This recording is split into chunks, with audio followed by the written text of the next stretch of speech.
calmest corner of the coding world. Find a cozy spot, wrap yourself in comfort, and let the gentle rhythm of this tutorial start to wash over you. Close your eyes if you like, or just let the words flow softly into your thoughts. This is your time to relax, to learn, to unwind. As we explore Java together, may the lessons bring you peace and clarity. Don't forget to like and subscribe for more soothing coding journeys ahead. Let's begin. Good morning, everyone. Today, we will explore the fundamentals of Java programming. Java is a high-level, object-oriented programming language that has become a cornerstone in the world of software development. It is widely used for creating web applications, mobile apps, and enterprise software because of its versatility and reliability. One of the key strengths of Java is its focus on simplicity, portability, and robustness. This means that Java programs can run on any device with a Java virtual machine, making them highly portable. By the end of this session, you will have a clear understanding of Java basics, how to set up your development environment, and how to write your first simple program. Let's begin by diving into the history and unique features of Java. Java was created by Sun Microsystems in 1995, and it is now owned by Oracle. Over the years, it has evolved into one of the most popular programming languages due to its powerful features. One of the most significant features is platform independence, which is achieved through the write once, run anywhere principle. This means that Java code is compiled into bytecode, which can be executed on any device with a Java virtual machine. Java also offers strong security and memory management, making it a safe choice for developing applications. Its support for multi-threading allows programs to perform multiple tasks simultaneously, improving efficiency. Additionally, Java has extensive libraries and a large community of developers, which means you'll always have resources and support when learning or building projects. These features make Java an excellent choice for both beginners and experienced developers. To start programming in Java, you'll need to install the Java Development Kit, or JDK. The JDK includes the Java runtime environment, which allows you to run Java programs, as well as tools for development, such as the Java compiler. The first step is to download the JDK from Oracle or OpenJDK, depending on your preference. Once downloaded, you'll need to set up environment variables, specifically the path variable, so your system can recognize Java commands. It's also recommended to use an integrated development environment, or IDE, such as Eclipse or IntelliJ, which provides a user-friendly interface for writing and testing code. To verify that your installation is successful, open a terminal or command prompt and type Java version and Javac version. These commands will display the installed Java version and confirm that the compiler is ready to use.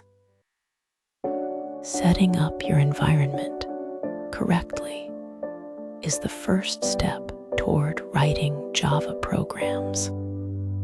Now that we have the JDK installed, let's write our first Java program. The classic example is the Hello World program, which demonstrates the basic structure of a Java application. The code begins with a public class named Hello World. Inside this class, we define a main method, which is the entry point of the program.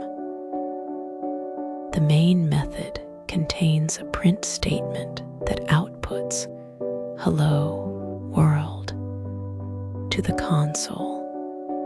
This simple program illustrates three key components of Java: classes, methods, and statements. To run this program, you'll first need to compile it using the Javac command, which converts the Java code into bytecode. Then, you can execute the bytecode using the Java command. This process is fundamental to understanding how Java programs are built and run. As you progress, you'll see how these basic elements form the foundation of more complex applications. One of the core principles of Java is its emphasis on object-oriented programming, or OOP. OOP is a programming paradigm that organizes software design around objects and classes, which represent real-world entities. Key concepts in OOP include classes, which are blueprints for creating objects, and objects, which are instances of classes.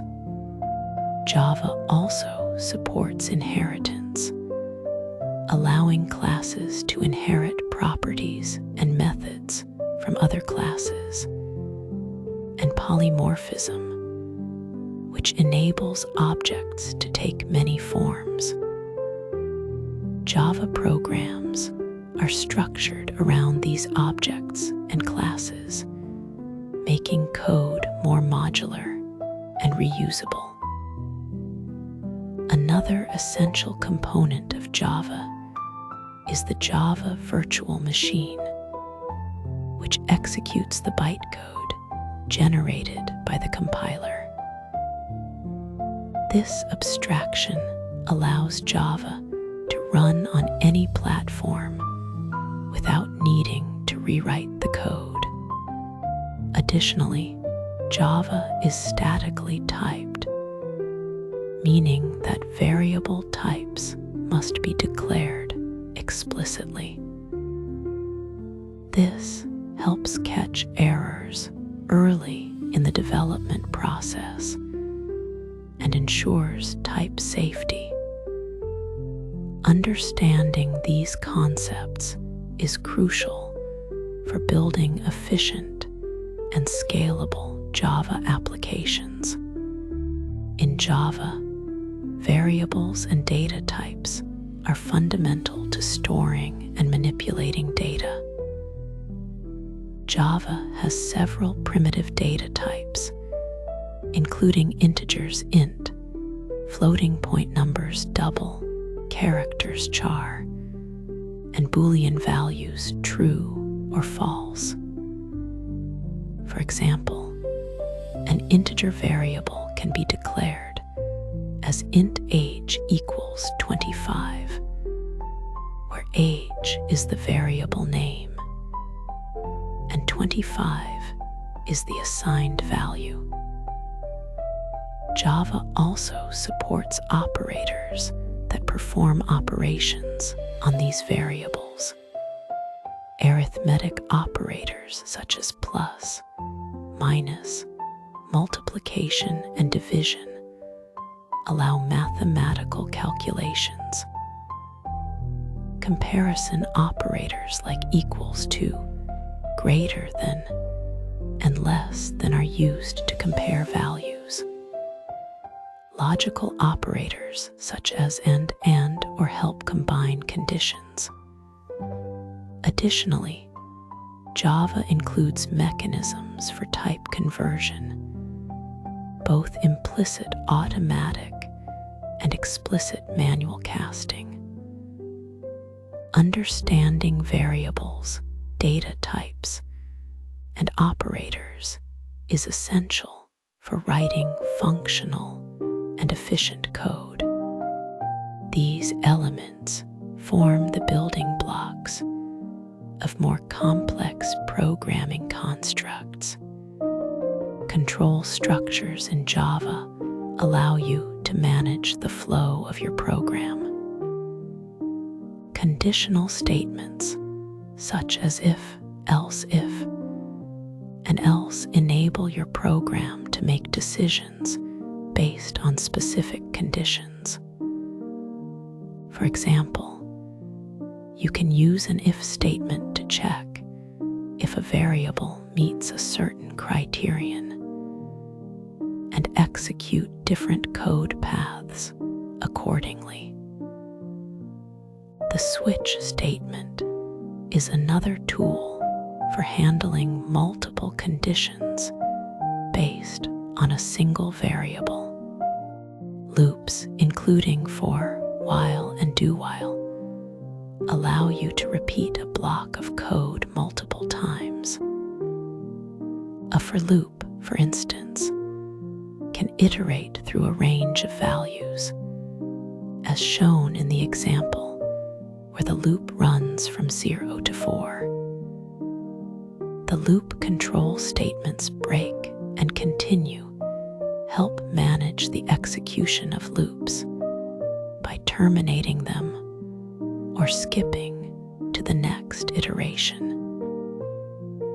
These control structures are vital for creating dynamic and responsive programs that can handle various scenarios and user inputs. Error handling is an essential aspect of programming, and Java provides robust mechanisms to manage exceptions. Exceptions are runtime errors that can occur during program execution, such as dividing a number by 0. To handle these situations, Java uses try-catch blocks. The try block contains the code that might throw an exception, while the catch block handles the exception by executing specific code. For example, if a division by 0 occurs, the catch block can print an error message to the user. It's also good practice to use a finally block to ensure that resources are properly closed, regardless of whether an exception occurs.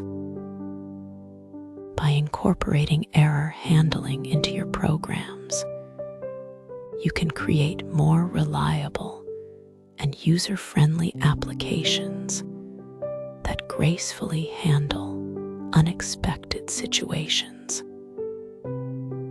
This is particularly important in real-world scenarios where input can be unpredictable. To conclude, Java is a versatile and powerful language that forms the foundation of modern software development.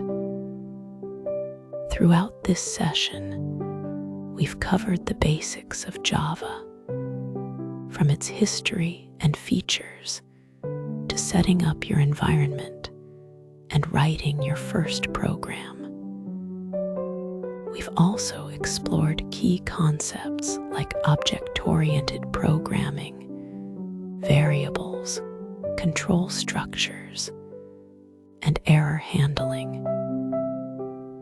These elements are essential for building robust and scalable applications. As you continue your learning journey, I encourage you to practice by experimenting with variables, loops, and exception handling. In our next session, we will dive deeper into Java's object-oriented programming concepts, including classes, objects, and inheritance. Thank you for your attention, and I look forward to seeing your progress in the upcoming lessons. Good morning, everyone. Today, we will focus on setting up the Java development environment, a crucial first step for any Java programmer. A properly configured environment ensures that your code runs smoothly and avoids common errors that can arise from misconfigurations.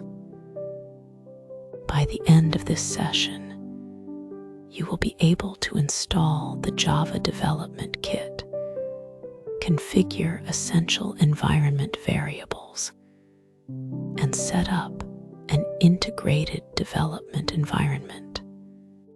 Let's begin by understanding why this setup is so important. To start, we need to install the Java Development Kit, or JDK. The JDK is the foundation for developing Java applications, as it includes the Java runtime environment and tools like the compiler and debugger.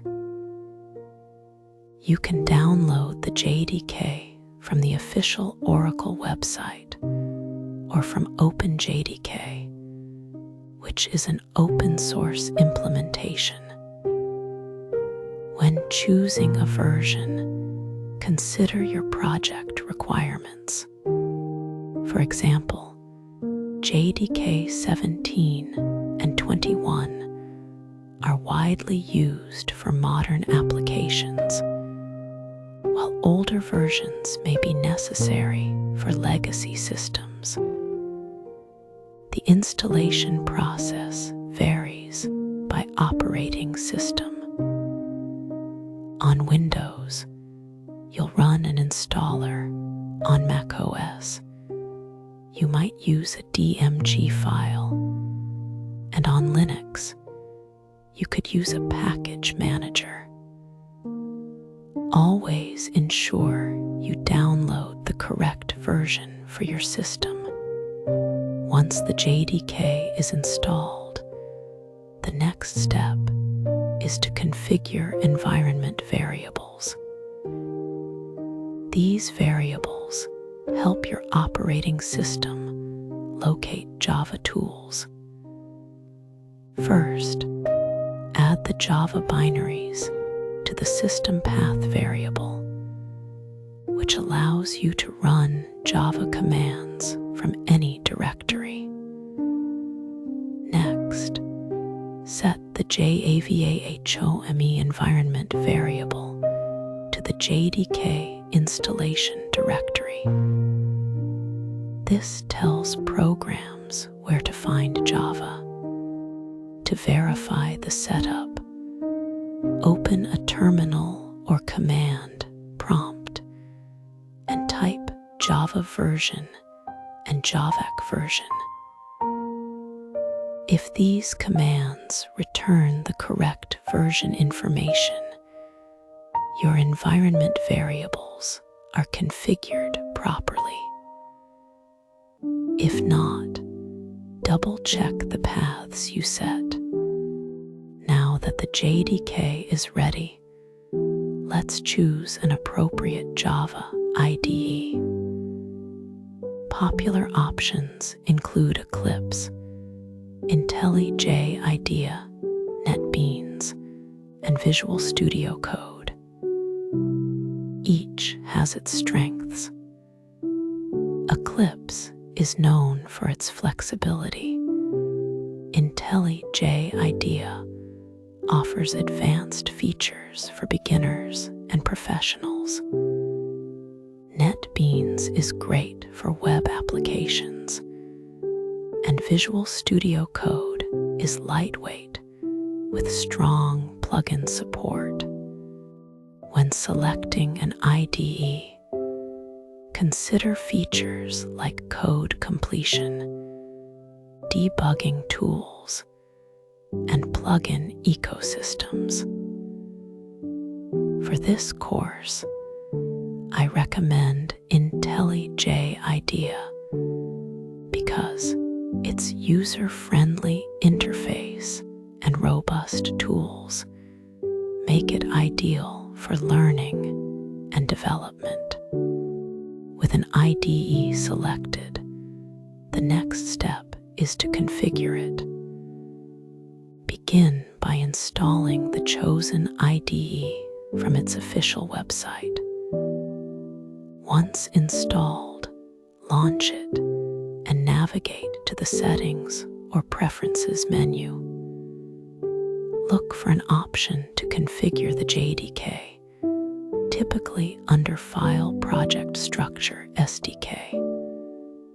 Select the JDK you installed earlier and confirm the settings. After that, create a new Java project by choosing a project type and setting the default source folder. This folder will store your Java source files, so ensure it's correctly specified. A well-configured IDE streamlines your workflow and reduces errors during coding. Before proceeding, let's verify that everything is working. Open a terminal or command prompt and check the Java and compiler versions by typing Java version and JAVAC version. These commands should display the installed JDK version. Next, create a simple Hello World program. Write a class with a main method that prints Hello World to the console. Compile it using JAVAC and run it with Java. If the output appears without errors, your environment is ready. This test confirms that the JDK, environment variables, and IDE are all functioning correctly. Despite careful setup, issues can arise. One common problem is the Java not recognized error, which usually means the path variable is incorrect.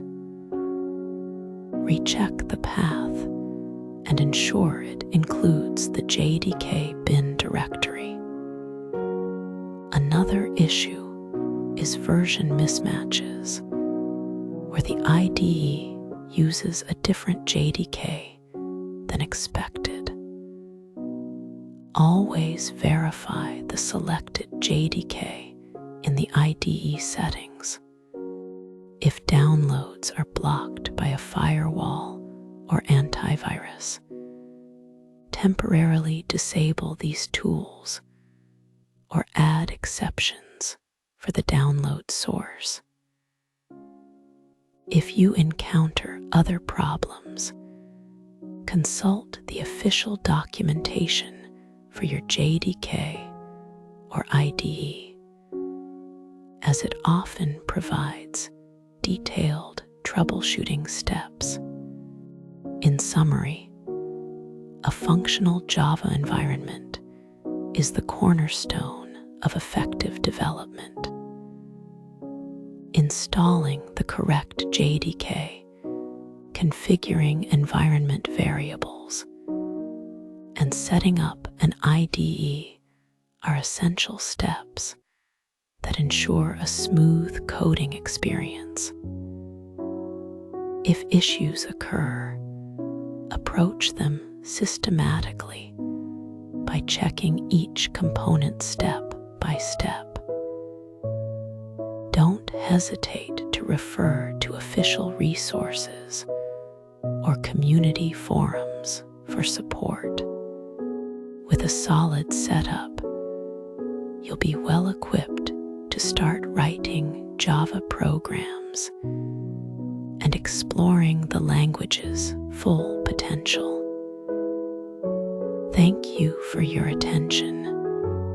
Variables in Java are used to store data values that can be referenced and manipulated throughout a program. Data types determine what kind of data a variable can hold, which is crucial for defining how much memory the variable will occupy and what operations can be performed on it. For example, the variable age is declared as an integer type, allowing it to store whole numbers like 25. This ensures that the program uses the correct amount of memory and prevents invalid operations, such as trying to store a string in an integer variable. Understanding variables and data types is fundamental to writing efficient and error-free Java code. Java has 8 primitive data types, which are the most basic building blocks for data manipulation. These include byte, short, int, long, float, double, char, and boolean. Each type has a specific size and range. For instance, a byte is an 8-bit integer that can hold values from -128 to +127, making it ideal for memory-efficient storage.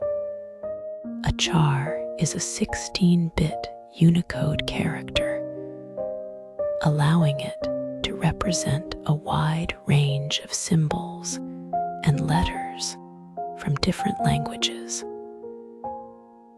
A Boolean type can only hold the values true or false, which is essential for logical operations. These primitive types form the foundation for more complex data structures in Java. Declaring and initializing variables in Java follows a specific syntax. The general form is data type followed by variable name, then an equals sign and a value. For example, a double variable named price can be initialized with the value 19.99. declaration involves specifying the variable's type and name without assigning a value, such as string name. Initialization assigns a value to the variable, like name, Java. It is important to initialize variables before using them to avoid undefined behavior. This process ensures that the program has a clear and predictable way to handle data. When naming variables in Java, there are specific conventions to follow. Variable names must start with a letter or an underscore and should not use Java keywords like int or class.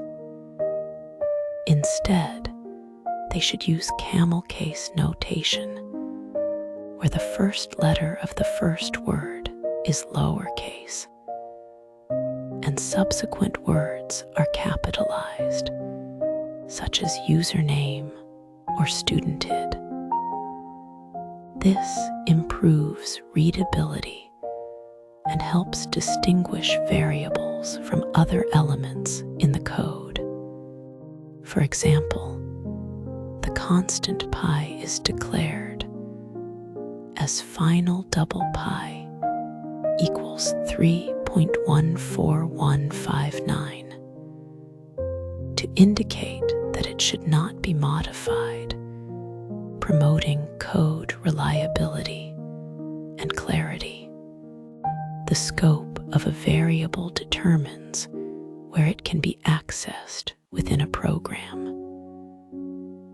Local variables are declared inside a method or block and are only accessible within that context.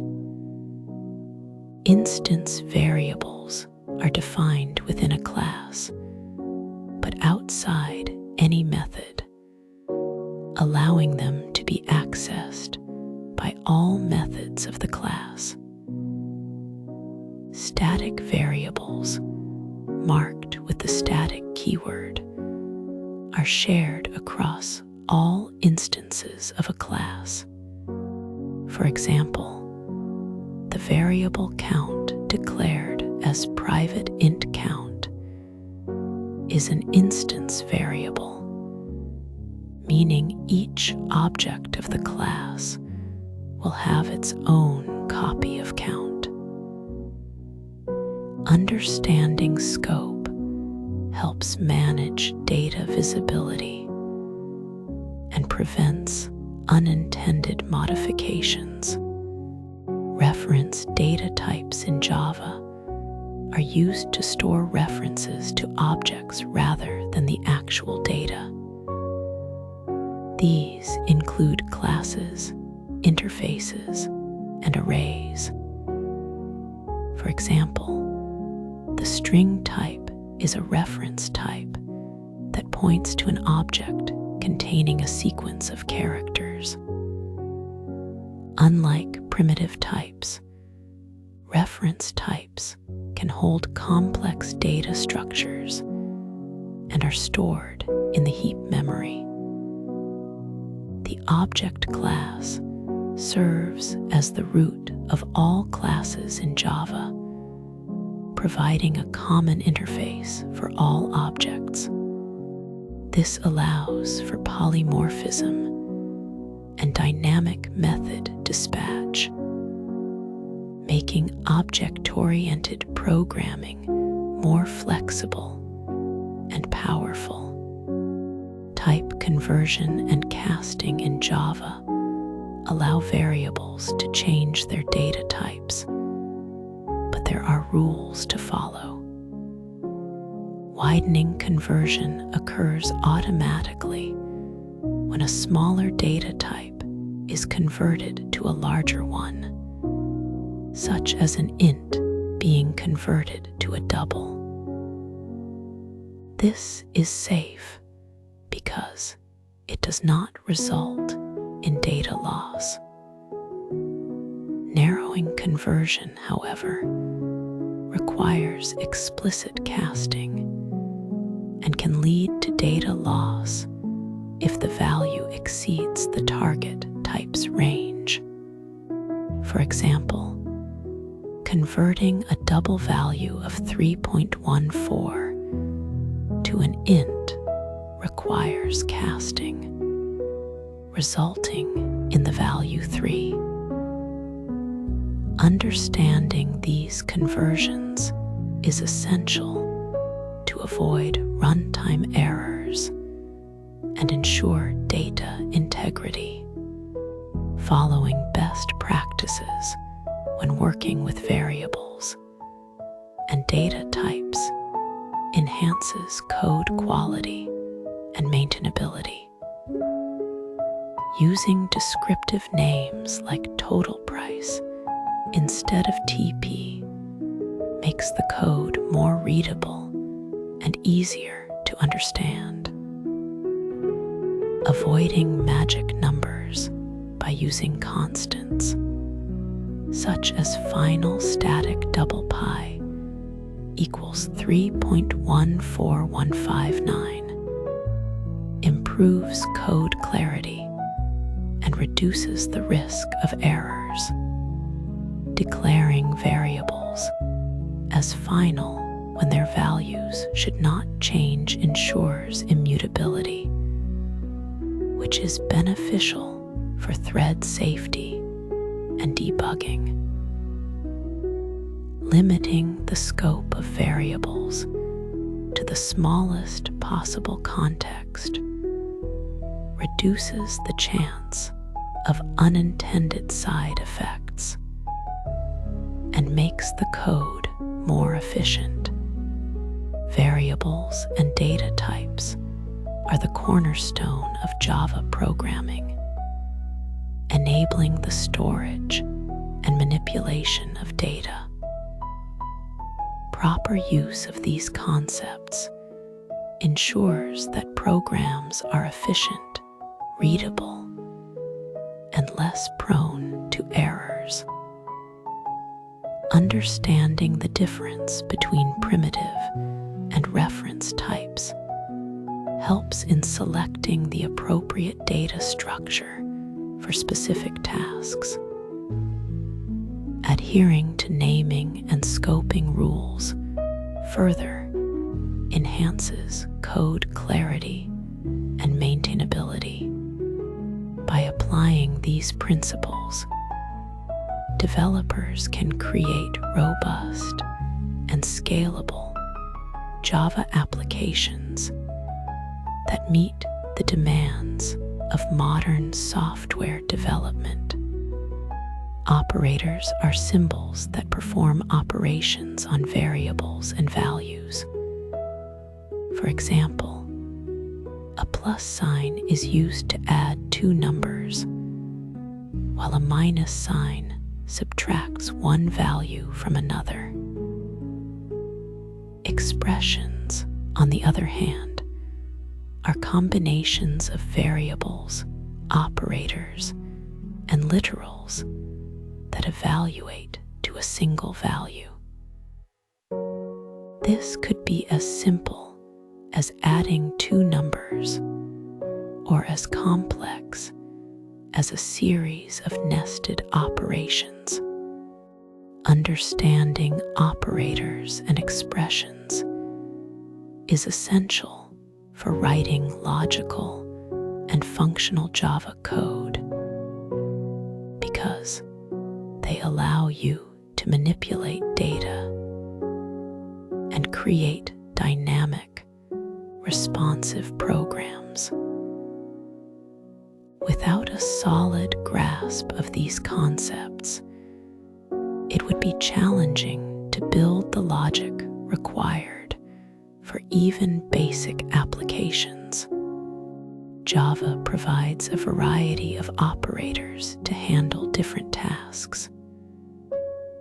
Arithmetic operators such as plus, minus, multiply, divide, and modulus are used for mathematical calculations, Relational operators like equal to, not equal to, greater than, and less than compare values and return a Boolean result. Logical operators such as logical and logical or and logical not are used to combine or invert Boolean expressions. Bitwise operators like bitwise and bitwise or and bitwise XOR work on the binary representations of integers.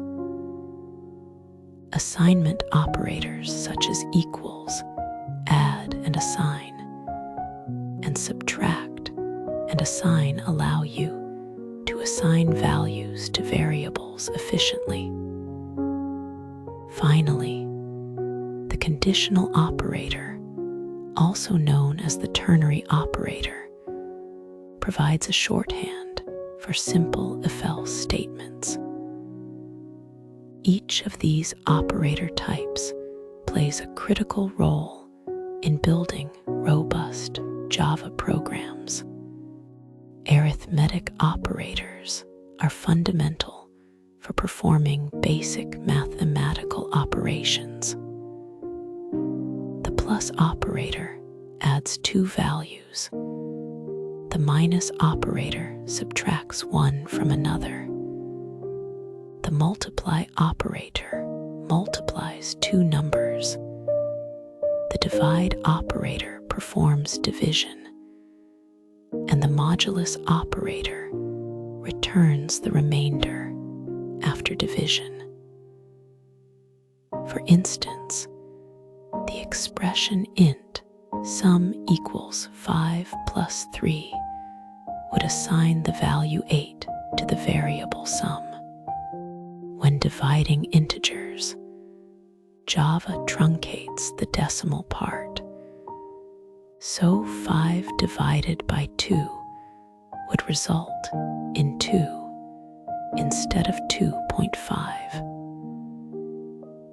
The modulus operator is particularly useful for determining if a number is even or odd, as well as for cycling through values in a sequence.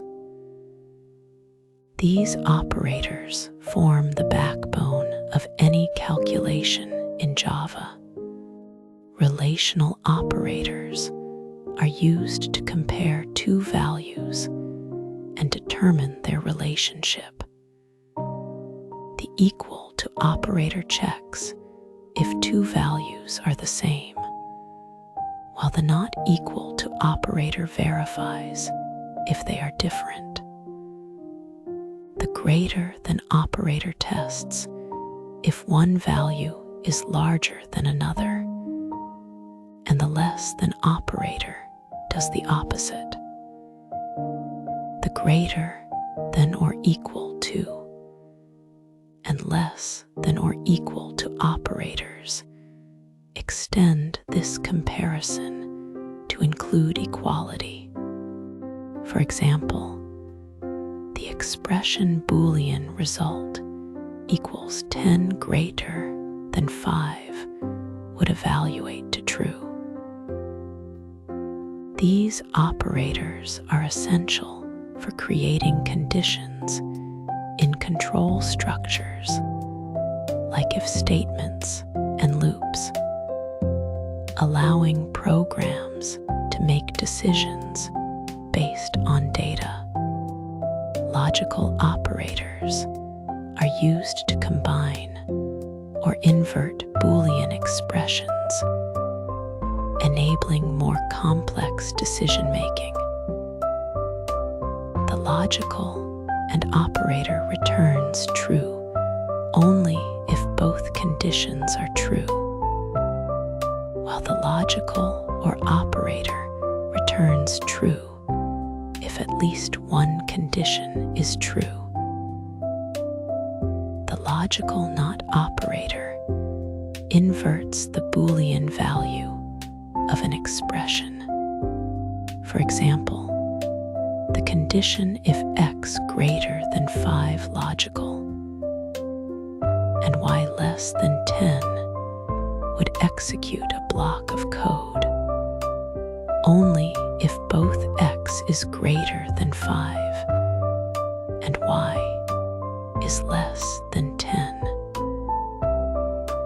These operators are crucial for creating nuanced conditions that guide the flow of a program.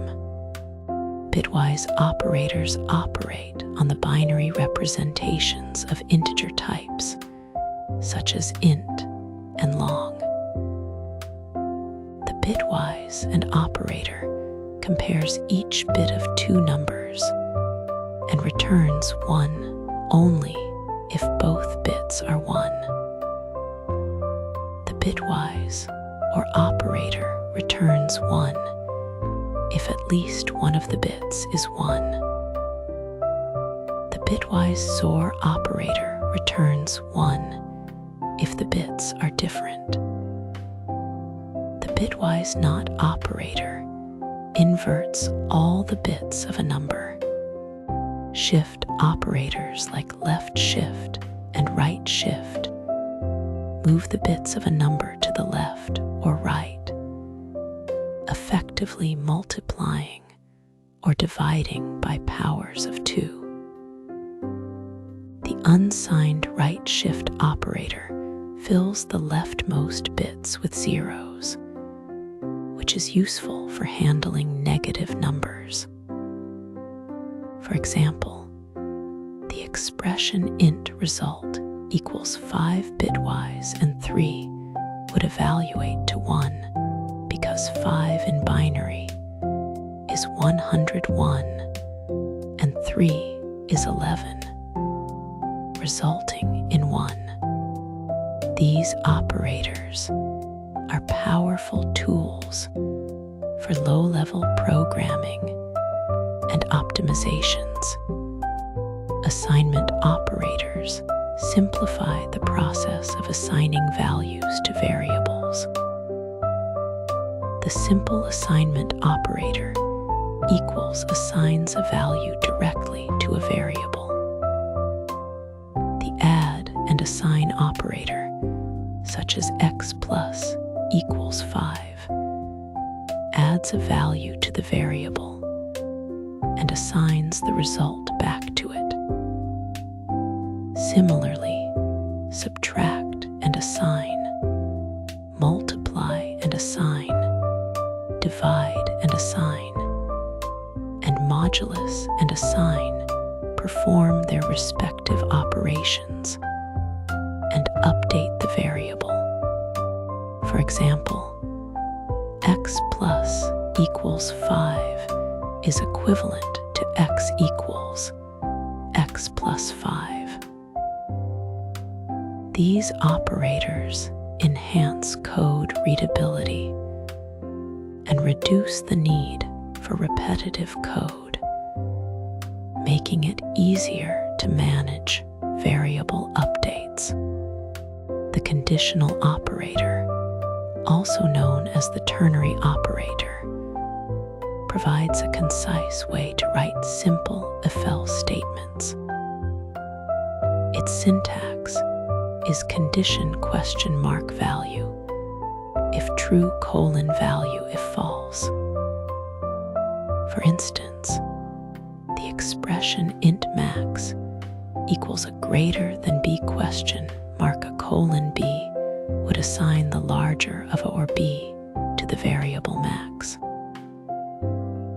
This operator is particularly useful when you need to make a quick decision based on a single condition without writing a full if-else block.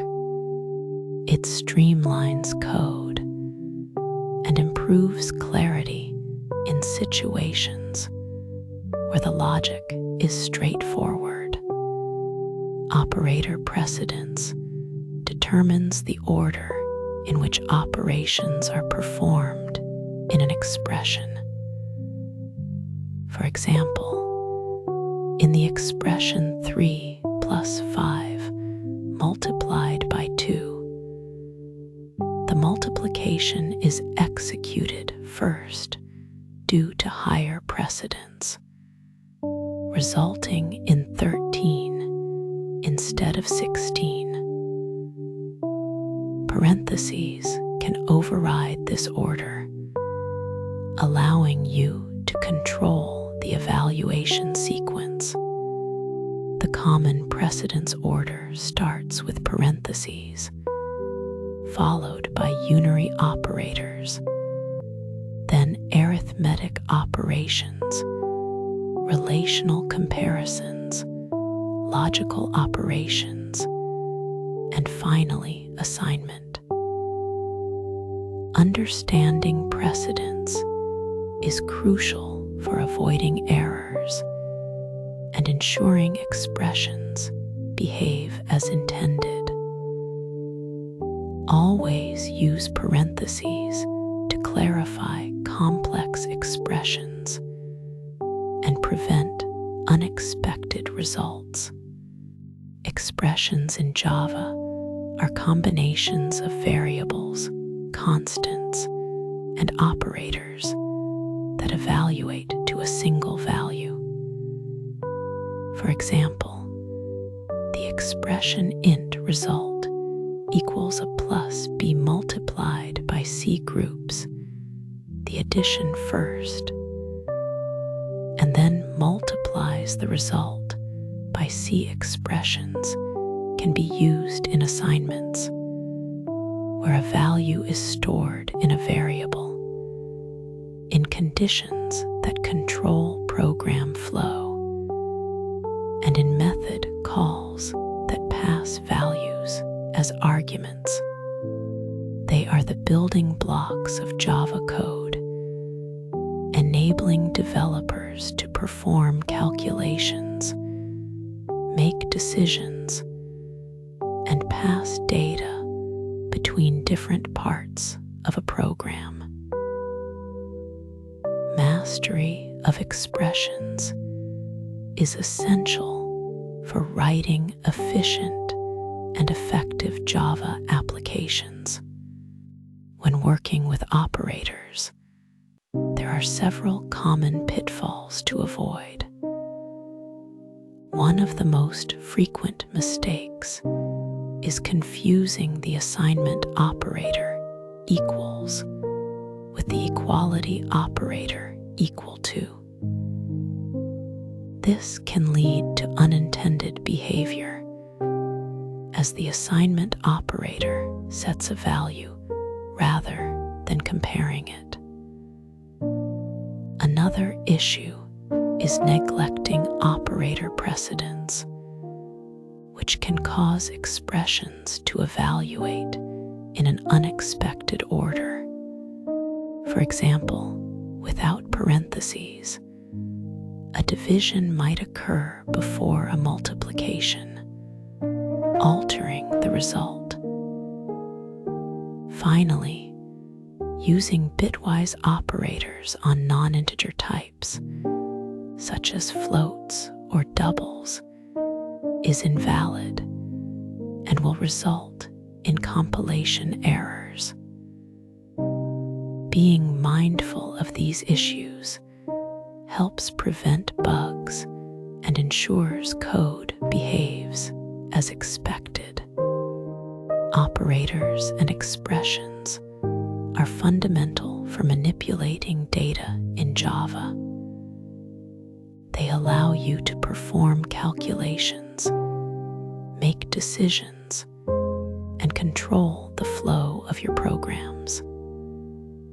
Mastering their usage ensures efficient and error-free code by enabling precise control over how data is processed and transformed.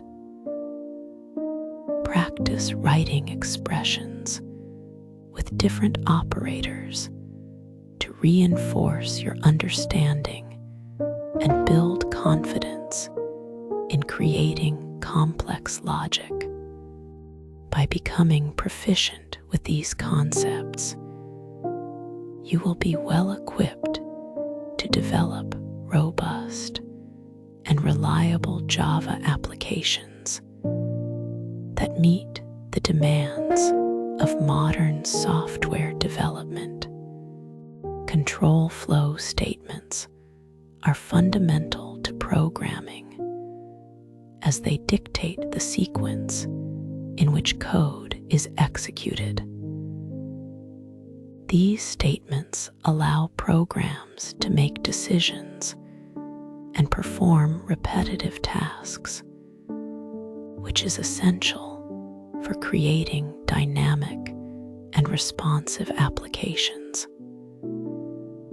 By using control flow, developers can structure their code to handle different scenarios based on conditions and data. The key components of control flow include conditional statements such as if-else, which enable decision-making, and loops like for, while, and do-while, which facilitate repetition. Understanding these elements is crucial for building complex logic and solving real-world problems effectively. If-else statements are used to execute specific blocks of code based on whether a condition is true or false.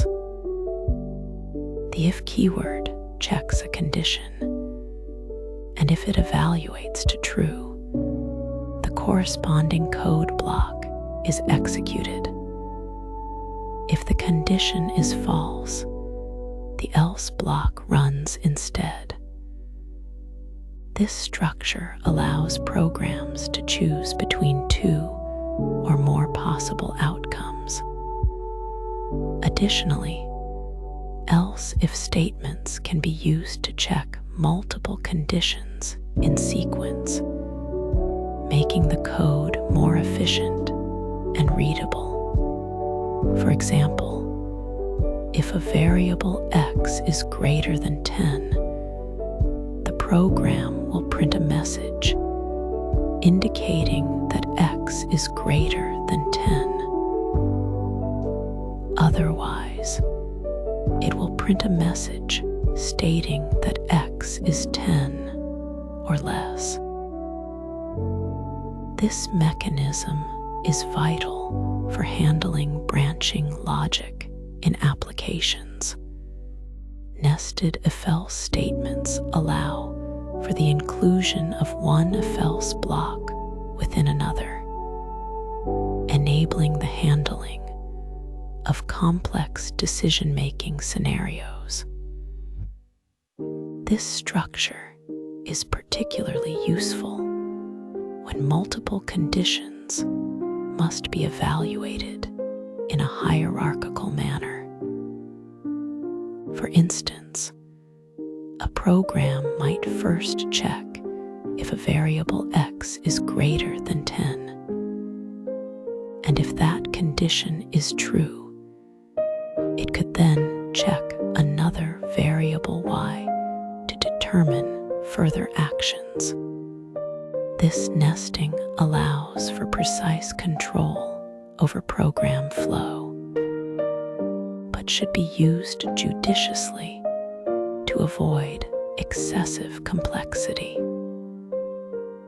Properly structured nested conditions can make code more organized and easier to debug. The switch statement provides an alternative to multiple if-else conditions when comparing a variable against a set of discrete values. It is especially useful when dealing with a limited number of possible outcomes, as it can make code more readable and efficient. Each case in a switch statement represents a possible value, and the corresponding code block is executed when a match is found. The default case handles any values that do not match the specified cases. For example, a variable representing a day of the week can be evaluated to print the corresponding day name. Switch statements are often preferred over lengthy if-else chains for clarity and maintainability. The for loop is designed to repeat a block of code a specific number of times, making it ideal for scenarios where the iteration count is known in advance. The syntax of a for loop includes 3 parts: initialization, condition, and update. Initialization sets the starting value of a loop variable. The condition determines whether the loop should continue, and the update modifies the loop variable after each iteration.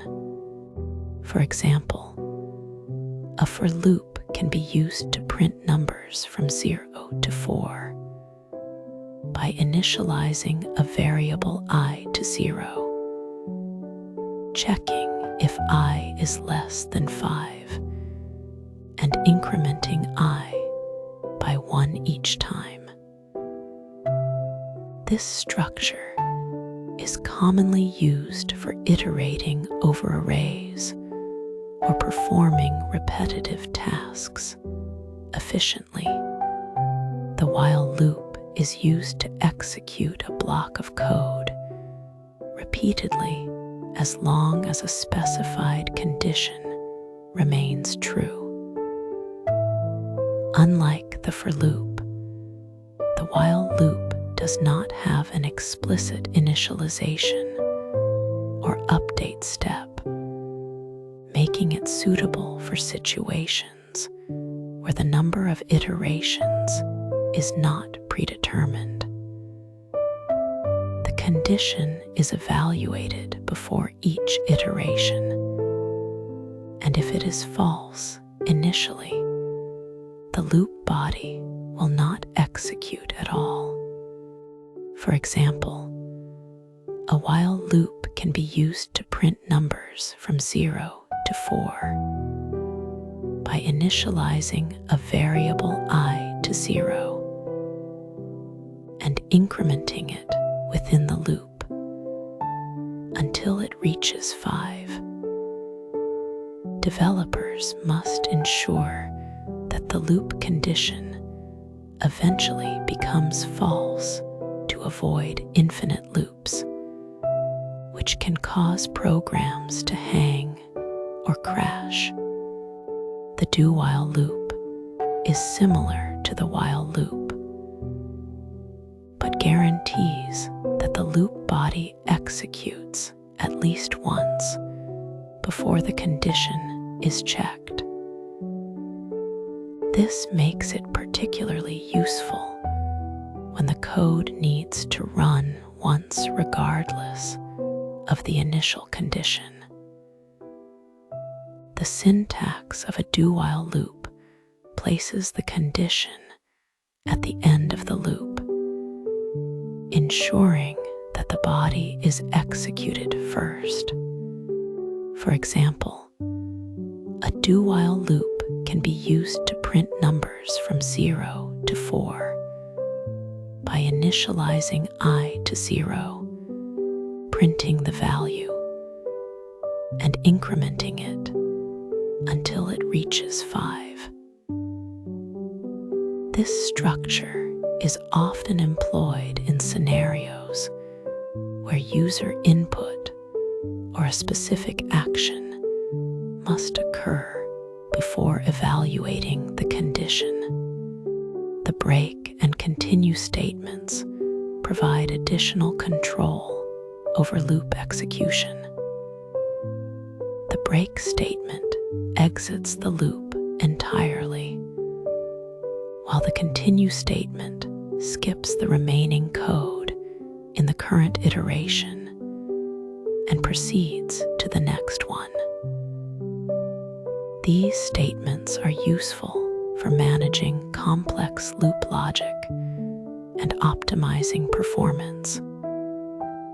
For example, a loop might use a break statement to terminate early when a specific condition is met, such as when a variable reaches a certain value. Similarly, a continue statement can be used to skip over certain elements, such as even numbers in a sequence.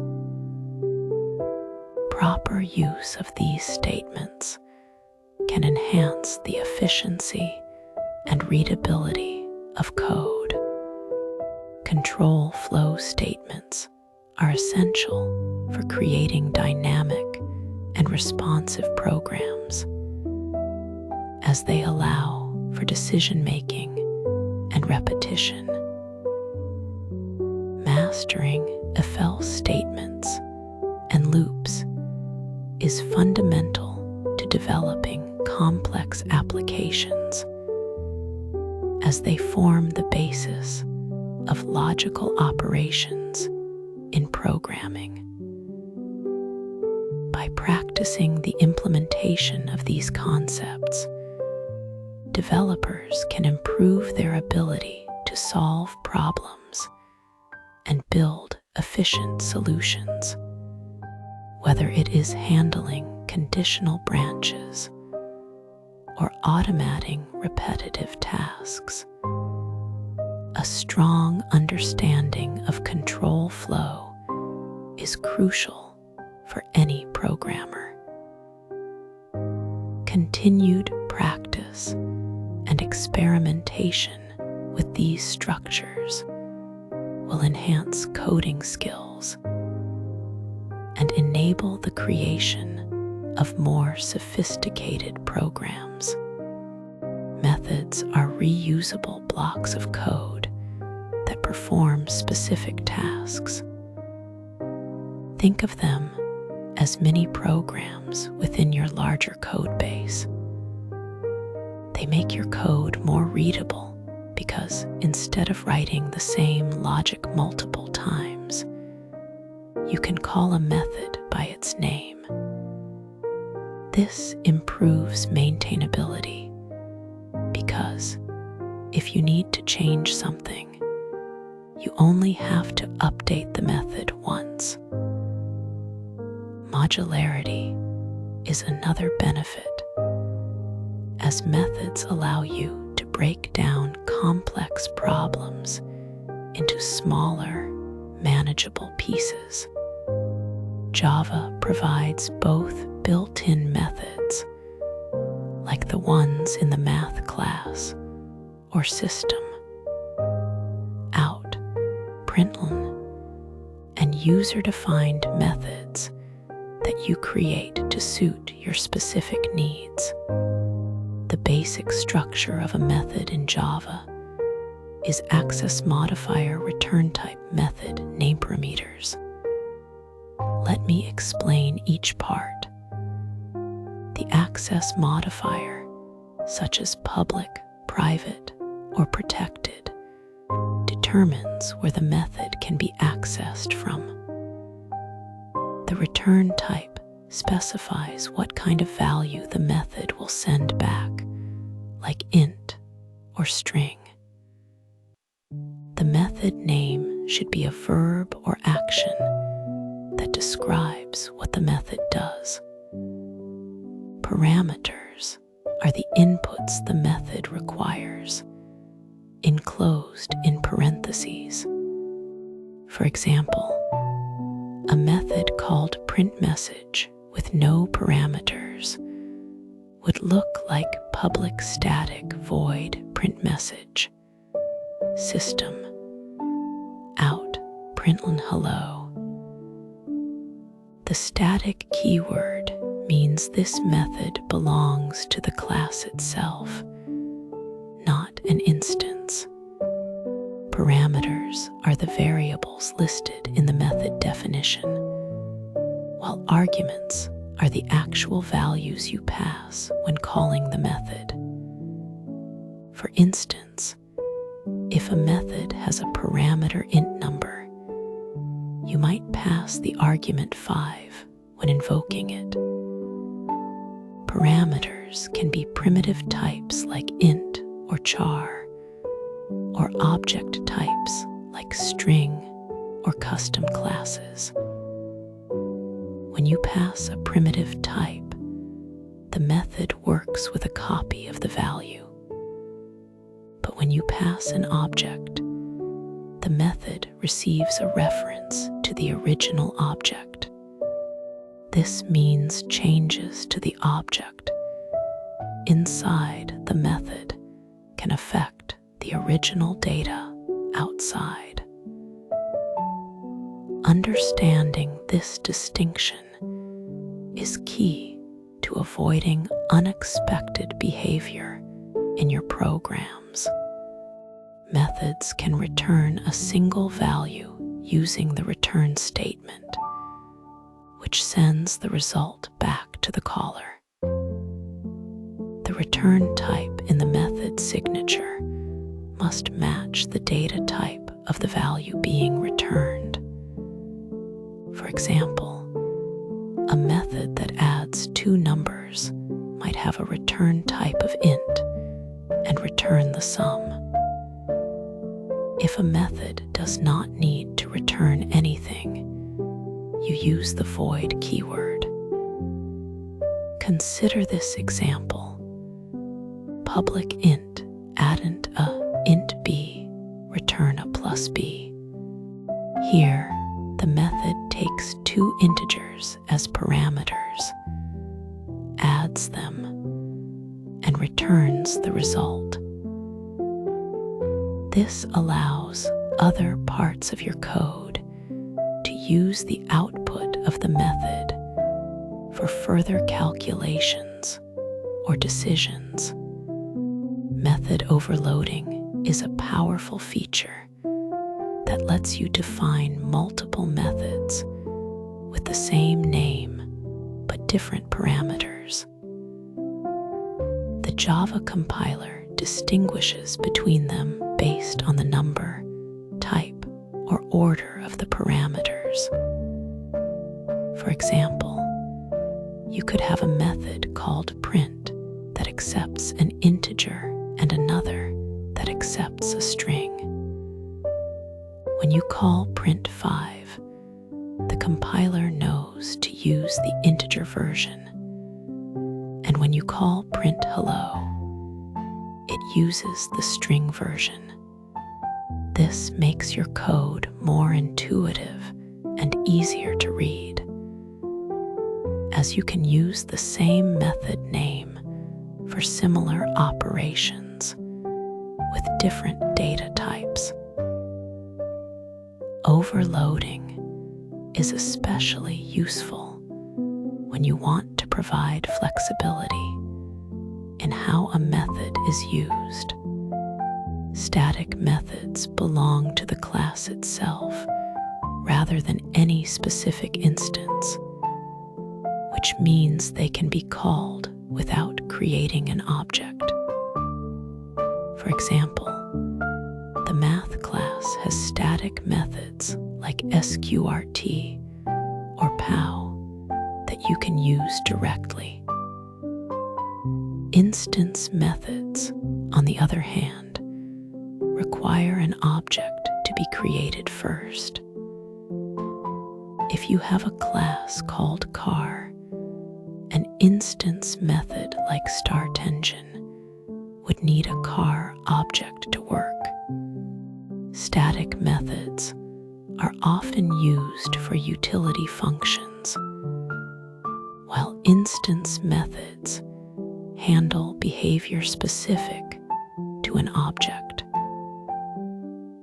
Remember that static methods cannot access instance variables or methods directly, as they don't operate on a particular object. When writing methods, it's essential to follow best practices to ensure clarity and efficiency.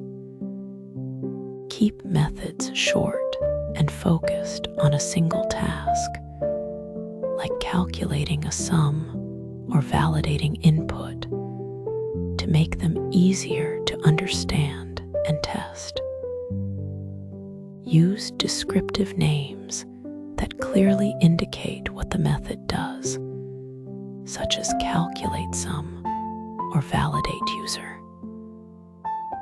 Avoid side effects by designing methods to return values rather than modifying external state, which can lead to bugs.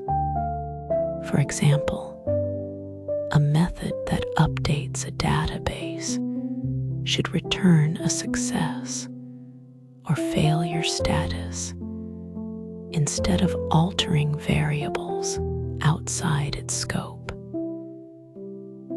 These practices help create clean, maintainable code that other developers can easily work with. Methods are a cornerstone of Java programming, enabling you to organize code into logical, reusable components. Understanding parameters, return types, and overloading is crucial for writing efficient and scalable applications. By following best practices like keeping methods focused and avoiding side effects, you can create code that is easier to read, test, and maintain. As you continue learning Java, remember to apply these principles to build robust and clean programs. With practice, you'll find that methods become an invaluable tool in your coding toolkit. Object-oriented programming is a programming approach that revolves around objects, which are instances of classes. This paradigm allows developers to model real-world entities by combining data and functionality into cohesive units. The emphasis on reusability means that once a class is created, it can be used across multiple projects, saving time and effort. Modularity ensures that code is organized into manageable components, making it easier to debug and update. Scalability comes from the ability to expand systems without disrupting existing structures. The four core principles: encapsulation, inheritance, polymorphism, and abstraction form the foundation of OOP, enabling structured and efficient software development. A class serves as a template or blueprint for creating objects. It defines the characteristics and behaviors that an object will possess. For example, a car class might have attributes such as color, speed, and model, which represent the data the object holds. The behaviors or methods include actions like starting the engine, accelerating, or braking. These methods operate on the data within the class, ensuring that the object's functionality is well defined. By using classes, developers can create multiple objects with the same structure, promoting consistency and reducing redundancy in code. An object is a specific instance of a class created using the new keyword in Java. When you instantiate a class, you allocate memory for its attributes and methods, allowing the object to interact with the program. For instance, the line car my car equals new car creates a unique car object with its own set of values for color and speed. Objects are the building blocks of OOP as they encapsulate data and behavior, enabling interactions that mirror real-world relationships. Each object can be modified independently, making it a flexible tool for dynamic applications. Encapsulation is the practice of bundling data and methods within a class while restricting direct access to an object's internal state. This is achieved through access modifiers like private, protected, and public. For example, a private attribute like speed can only be modified through public methods such as accelerate or brake.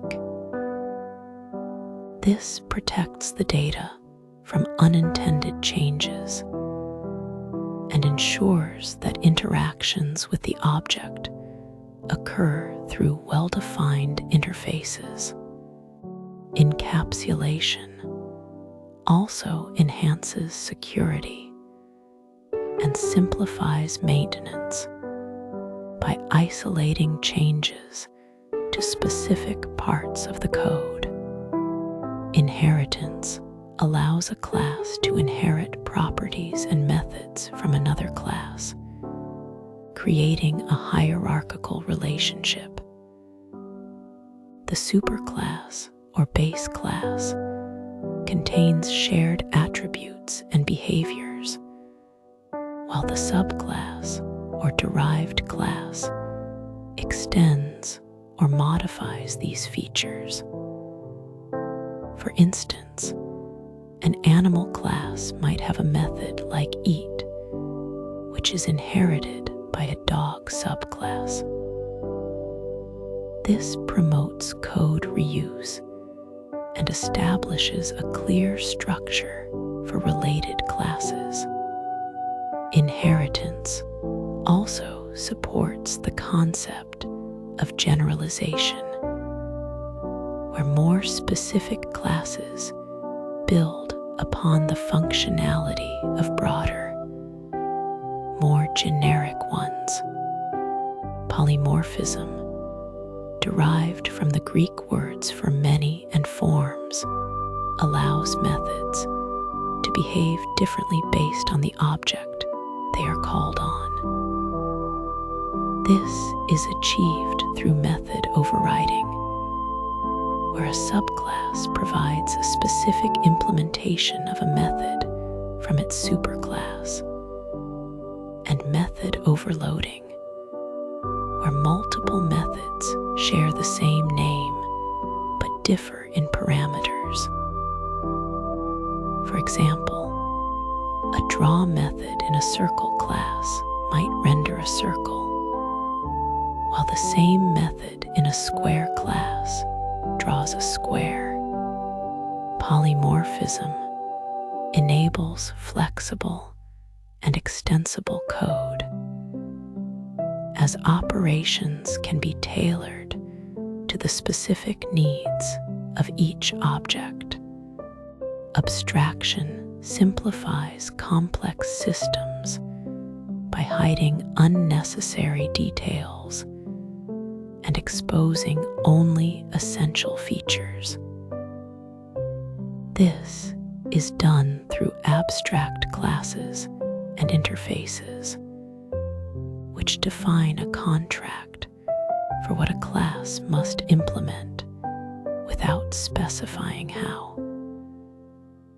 For instance, an interface shape might declare a draw method, leaving the implementation to classes like circle or rectangle.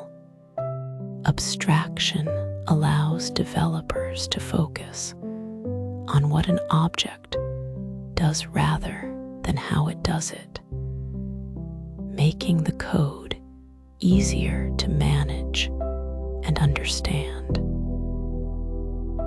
It also facilitates interoperability by standardizing interactions between different components. The benefits of OOP are vast and transformative. Reusability through inheritance reduces duplication, allowing developers to build on existing code rather than starting from scratch.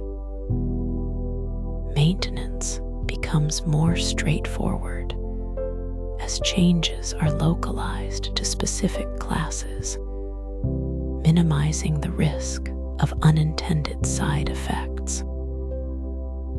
Code organization and readability improve because OOP encourages logical grouping of related data and functions. Security is enhanced via encapsulation, which restricts direct access to sensitive data.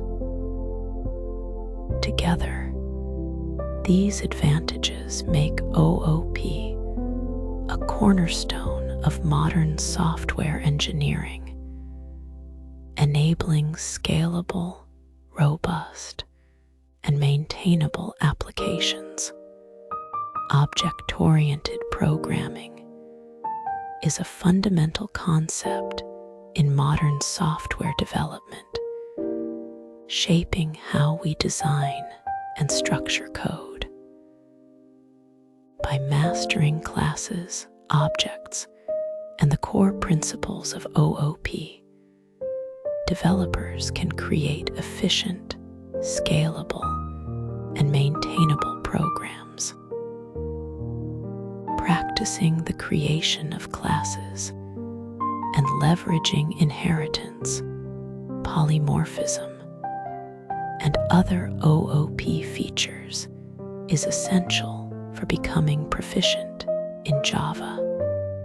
As you continue to explore these concepts, remember that OOP is not just a set of rules, but a mindset that fosters clarity, flexibility, and innovation in programming. Classes serve as blueprints or templates for creating objects in Java. Think of a class as a design plan that defines what characteristics and behaviors an object will have. Objects, on the other hand, are the actual instances created from these blueprints. For example, if a class represents a car, each object would be a specific car with its own color, speed, and other attributes. Java is fundamentally an object-oriented programming language, which means it organizes code around objects and classes rather than actions and logic. This approach allows for more modular, reusable, and maintainable code. Classes also encapsulate data, which is stored in fields or variables, and behavior, which is defined through methods. This combination of data and functionality makes classes the building blocks of Java applications. To define a class in Java, you use the public class keyword followed by the class name. The syntax is straightforward and starts with the keyword public, which indicates the class is accessible from other classes. The class body is enclosed in curly braces, and within these braces, you can declare fields and methods.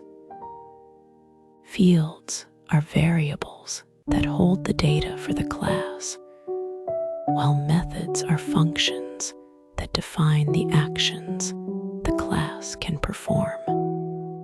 For example, a car class might have fields like color and speed, which store information about the car.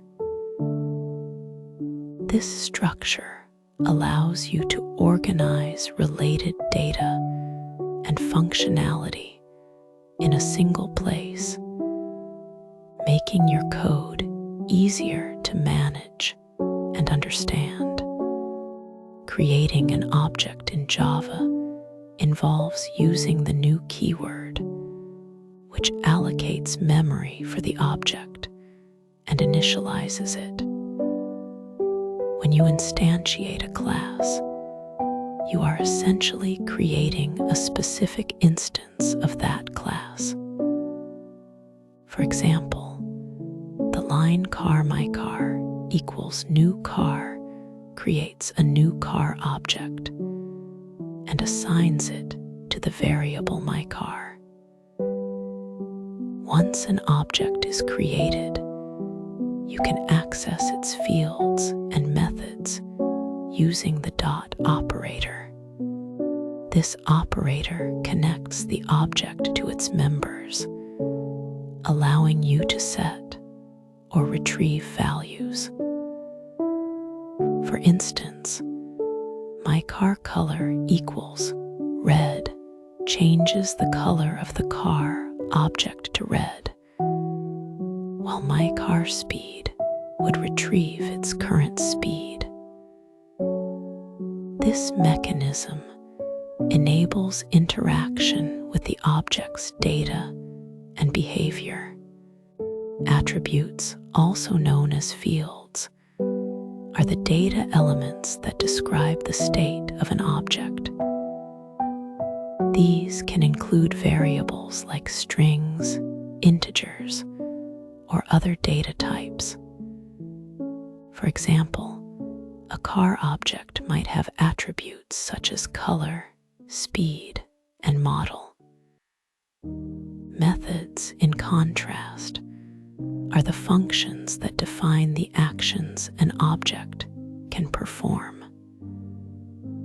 A method might be called accelerate, which increases the car's speed, or brake, which decreases it.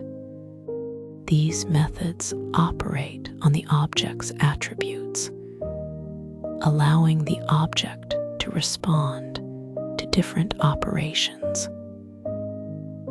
For instance, the accelerate method could add a specific value to the speed attribute, demonstrating how methods manipulate the data stored in the object. This separation of data and behavior is a core principle of object-oriented programming. Constructors are special methods in a class that are used to initialize objects when they are created. Unlike regular methods, constructors do not have a return type and must share the same name as the class. They are automatically called when the new keyword is used. For example, a car class might have a constructor that takes a color parameter, allowing you to set the car's color during object creation. This ensures that every car object starts with a specific color, providing a consistent initial state. Constructors can also be overloaded, meaning multiple constructors with different parameters can exist within the same class. This flexibility allows for various ways to initialize objects based on the available information. Encapsulation is the process of bundling data and methods into a single unit, which is the class itself. This concept is essential for controlling access to an object's internal state. Java provides access modifiers like private, public, and protected to regulate how data is accessed or modified. For instance, private fields can only be accessed within the class, while public methods can be used by other classes. This restriction helps prevent unintended modifications and ensures data integrity. To interact with private fields, you use getters and setters, which are methods that retrieve or update the values of these fields. This approach promotes better code organization and security by hiding the internal details of a class. Let's take the example of a student class to illustrate these concepts. The student class might have fields like name and grade, which store the student's information. Methods such as study and display info define the actions the student can perform. For example, the study method could increase the student's grade, while display info might print the student's details to the console. Creating a student object involves using the new keyword and passing the necessary parameters to the constructor. For instance, student equals new student Alice. 10 creates a student named Alice with a grade of 10. This example demonstrates how classes and objects work together to model real-world entities and their interactions. In summary, classes provide the structure for creating objects, which are the actual instances used in programs. Key concepts such as attributes, methods, constructors, and encapsulation are fundamental to object-oriented programming in Java. Attributes store data, methods define behavior, constructors initialize objects, and encapsulation ensures data protection. By practicing the creation of classes and objects, you can build complex applications that model real-world scenarios. Understanding these principles will help you write more efficient, modular, and maintainable code, which is essential for developing robust Java applications. A constructor is a special block of code that initializes objects of a class when they are created. It shares the same name as the class and does not have a return type, which distinguishes it from regular methods. The primary purpose of a constructor is to set the initial values for an object's attributes, ensuring that the object is in a valid state from the moment it is instantiated.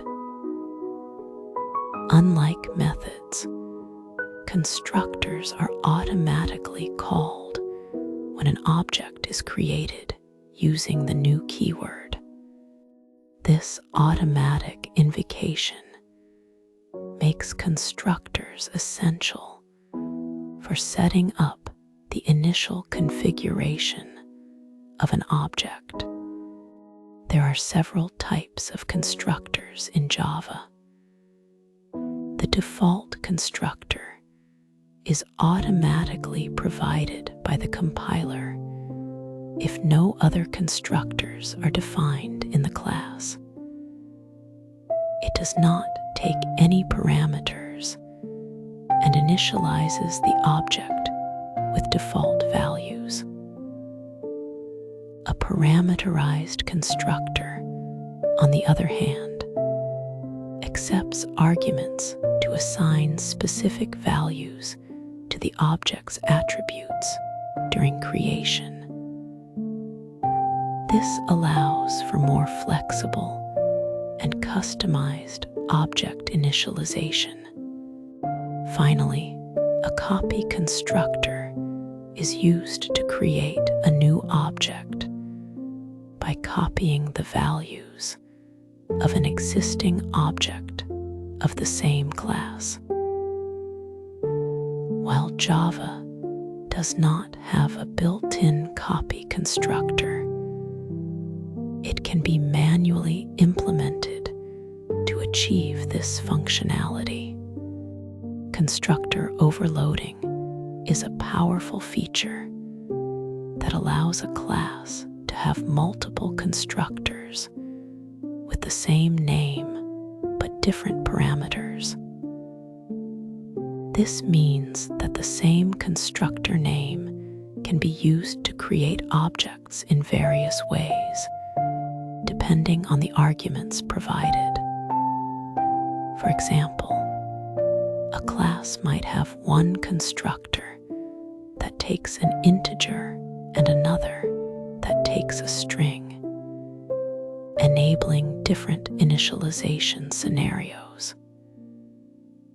This flexibility simplifies object creation and enhances code readability. When overloading constructors, the parameters must differ in type or number, as the return type is not considered in method or constructor resolution.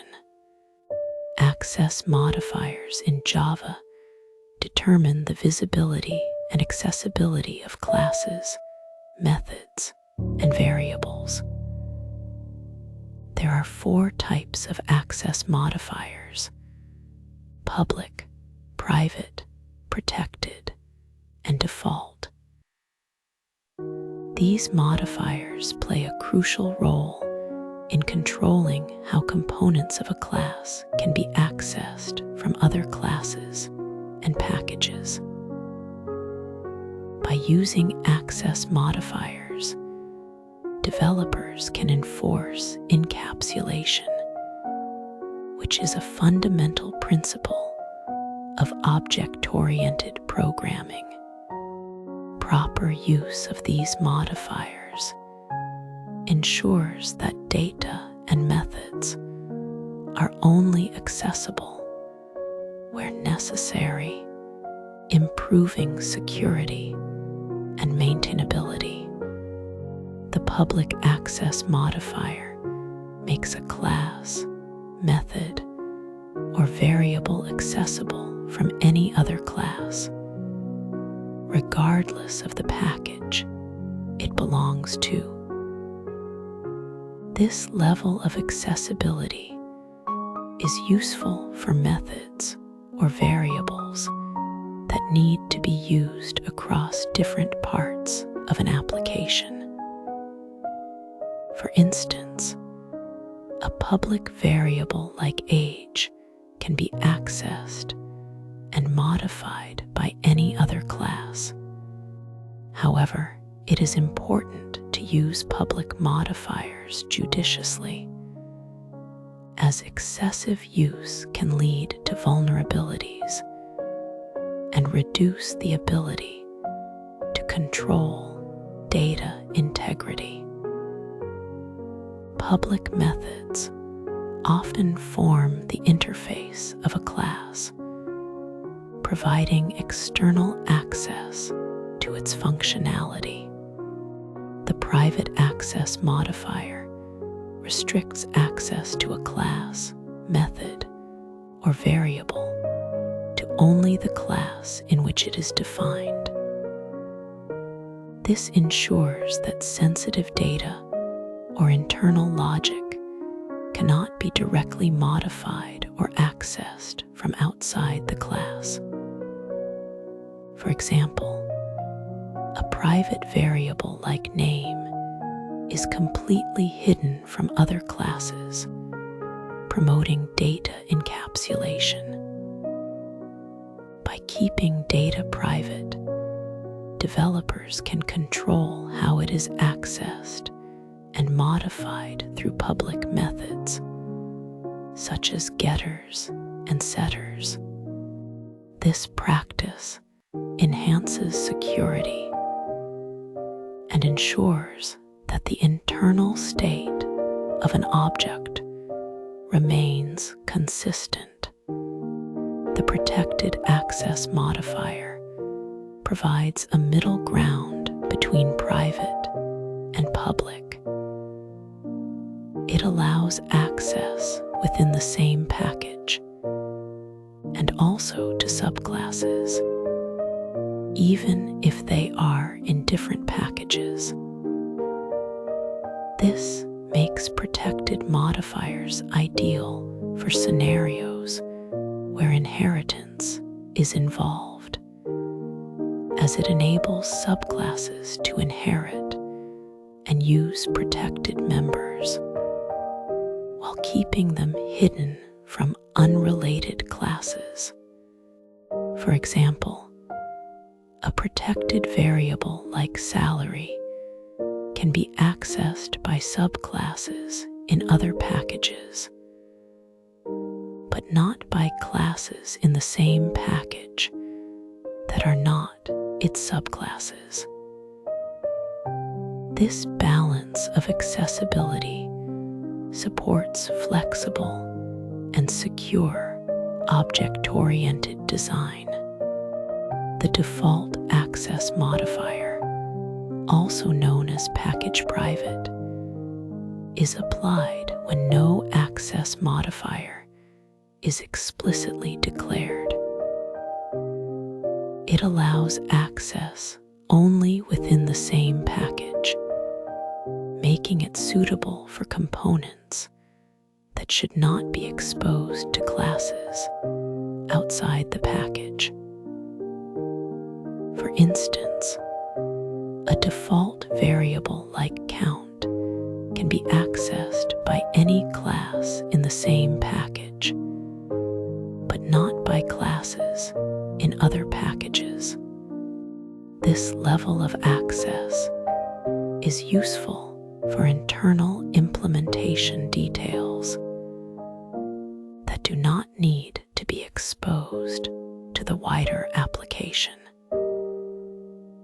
It helps in organizing code and reducing unnecessary dependencies between packages. When working with access modifiers and constructors, it is important to follow best practices to ensure clean and maintainable code.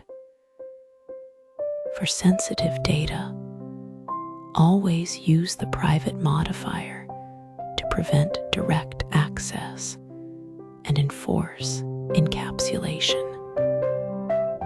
Public modifiers should be reserved for methods that need to be part of the class's public interface, such as those that perform essential operations. Avoid overusing public modifiers to minimize the risk of unintended modifications.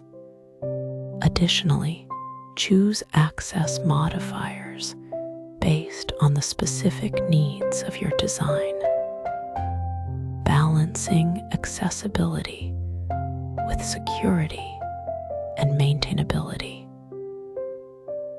These practices contribute to robust and scalable Java applications. In summary, constructors are essential for initializing objects and setting their initial state, while access modifiers control the visibility and accessibility of class members. Understanding these concepts is fundamental to effective object-oriented programming in Java. Constructors allow for flexible and controlled object creation, and access modifiers ensure that data and methods are used appropriately. By mastering these principles, developers can build well-structured, secure, and maintainable applications.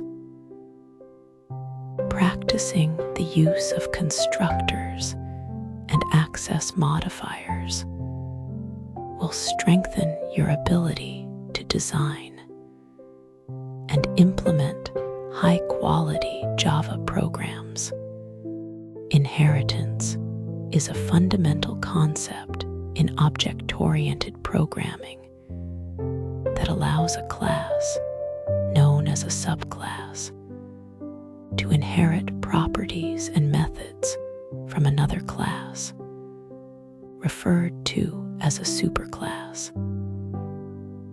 This mechanism enables developers to create a hierarchical structure where classes share common characteristics, reducing redundancy and promoting code reuse. By establishing relationships between classes, inheritance helps organize complex systems into manageable, modular components. For instance, if you have a class called Animal, you can create a dog class that inherits all the attributes and behaviors of Animal, while also adding unique features specific to dogs. This not only simplifies the code base, but also makes it easier to maintain and update large programs by isolating changes to specific classes. The superclass, also known as the parent class, serves as the foundation for other classes. It contains the core attributes and methods that can be shared by multiple subclasses. A subclass or child class extends the superclass to inherit its features and can either add new attributes or methods or modify existing ones. For example, the animal class might have a method called move, which the dog class can inherit.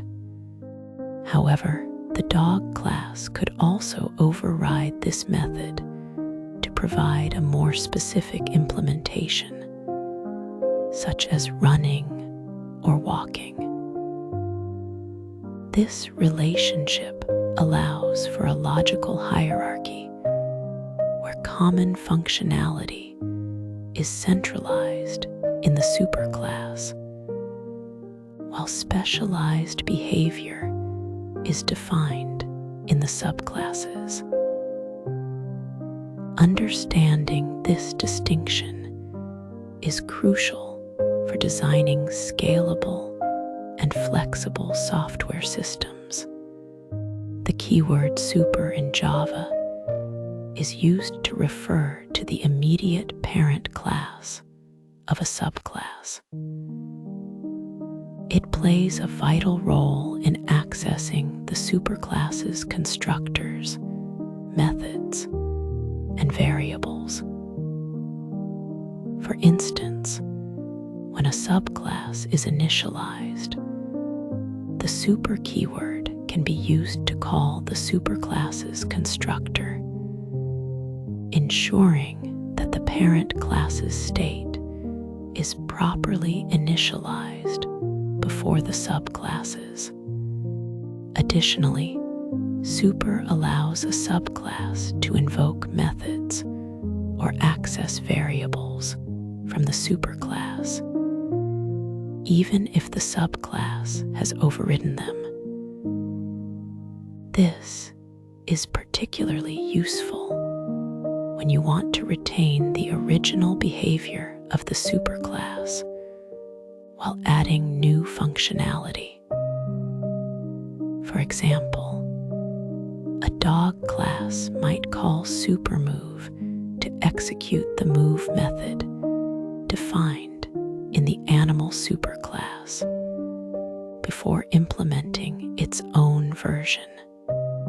Constructor chaining is a process where the constructor of a subclass automatically invokes the constructor of its superclass. This ensures that the parent class's initialization code runs before the subclasses.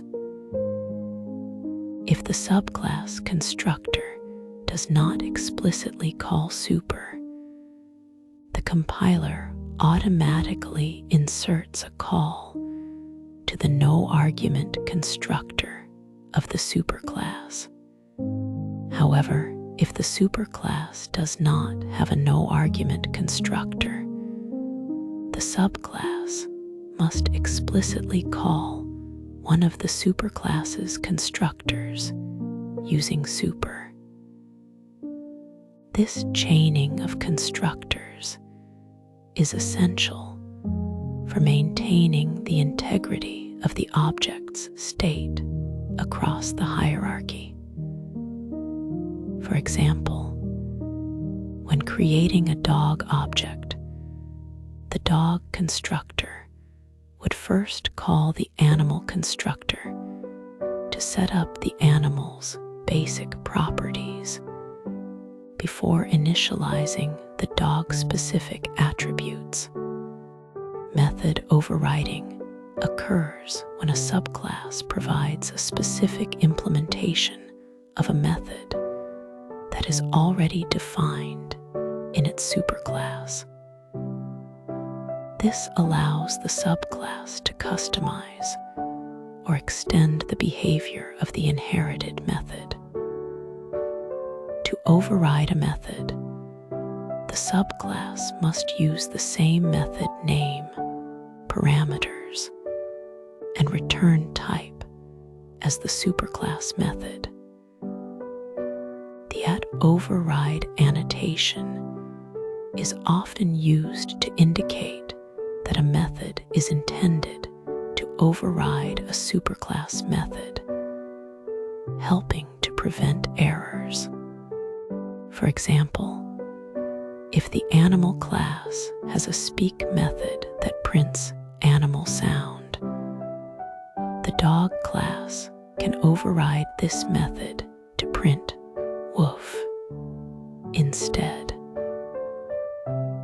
This feature is essential for achieving polymorphism, as it allows objects of different classes to be treated as objects of a common superclass while exhibiting their own unique behaviors. Let me illustrate inheritance with an example. Consider a superclass called vehicle, which might have attributes like speed and methods like move. A subclass called car can extend vehicle, inheriting these attributes and methods. In addition to the inherited features, the car class can introduce new attributes, such as num doors, to represent the number of doors in the vehicle. The car class can also override the move method to provide a more specific implementation, such as accelerating or braking. By using the super keyword, the car class can call the move method from the vehicle superclass to retain the original functionality while adding its own. This example demonstrates how inheritance allows for the creation of specialized classes that build upon the foundation of more general classes, enhancing code reusability and flexibility. Inheritance is a powerful tool for organizing classes in a hierarchical manner, making it easier to manage and extend code. The super keyword is essential for accessing and initializing the superclass's members, ensuring that the parent class's behavior is preserved when a subclass is created. Method overriding allows subclasses to tailor inherited methods to their specific needs, enabling more dynamic and adaptable code. By leveraging inheritance, developers can reduce code duplication, improve modularity, and create more maintainable applications. These principles are foundational to object-oriented programming and are critical for building scalable systems. Whether you are designing a simple application or a complex enterprise solution, understanding and applying inheritance effectively can significantly enhance the quality and efficiency of your code. Inheritance and the use of superclasses form the backbone of object-oriented design in Java. They enable developers to create structured, reusable, and maintainable code. By establishing clear relationships between classes, mastering the use of the super keyword and method overriding is essential for writing efficient and flexible programs. As you progress in your Java journey, practicing these concepts in real-world scenarios will deepen your understanding and improve your ability to design robust applications. Remember, the goal of inheritance is not just to reuse code, but to create a logical hierarchy that reflects the relationships between different entities in your software. By applying these principles consistently, you can build scalable solutions that are easy to adapt and expand over time.